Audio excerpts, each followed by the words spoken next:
There are other price elasticities out there, such as cross price elasticity. You might be wanting to figure out how much does the price change of one good affect the quantity of another good. Let's take this example. Coke and Pepsi. Coke and Pepsi are substitutes. A student club from a local high school is selling drinks at a football game. The price of Coke increases from $1 to $1.25 per can. They observe that the quantity of cans of Pepsi demanded increase from 10 to 20. Calculate the cross price elasticity. So, like the formula says, let's calculate the percent change in quantity of good A.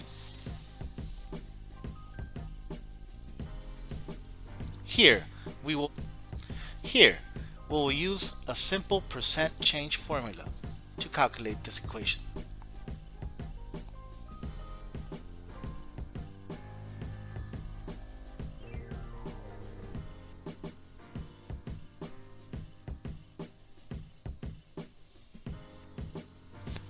The percent change in quantity of Pepsi equals 2.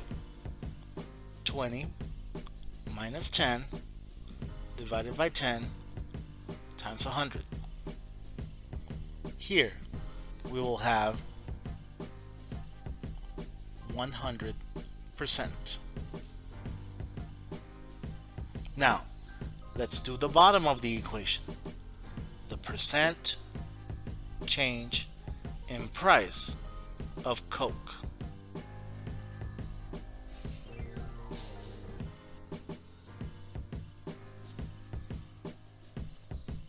$1.25 $1.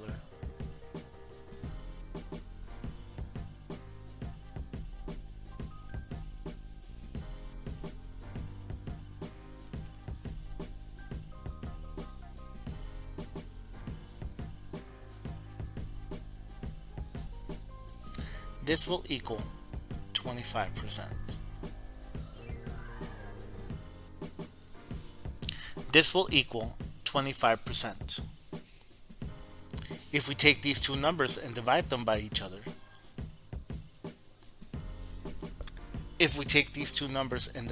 each other, we have the cross price elasticity equals to 4. What does this number mean? You can already tell that Coke and Pepsi are substitutes, and you notice that we have a positive sign. So, whenever you have a cross price elasticity that is positive, you can be sure that the two goods are substitutes. If, for example, this number would be a negative 4,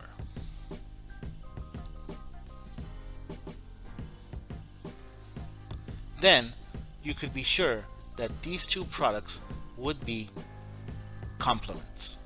So, as far as cross price elasticity is concerned, the sign matters. The sign of the final answer will give you the type of good that you have, either substitutes or complements. We can also calculate the income elasticity of demand if we want to know how reactive a product is to any changes in our personal income. For this example, we will only analyze Part B. Part A you can practice on your own if you need extra practice on the midpoint method of calculating price elasticity of demand. Let's dive into example BI, where the price is 12. Here,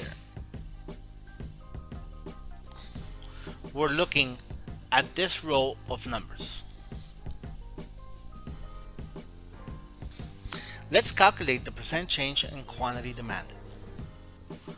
So, we initially had an income level of $10,000 and now we have an income level of $12,000. That means that my percent change in quantity will be 30 minus 24 divided by 24 times 100. This is 25%. Let's go ahead and calculate the percent increase in your income. As we mentioned before, we are now making $12,000 as opposed to the $10,000 we were making before.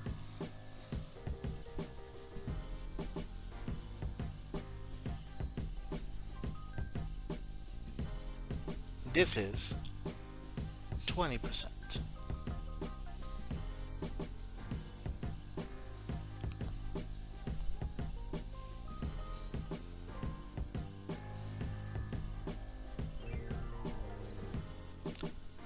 Your income elasticity will be equal to 25% divided by 20%. This will equal 1.25. Notice again, we have a positive number.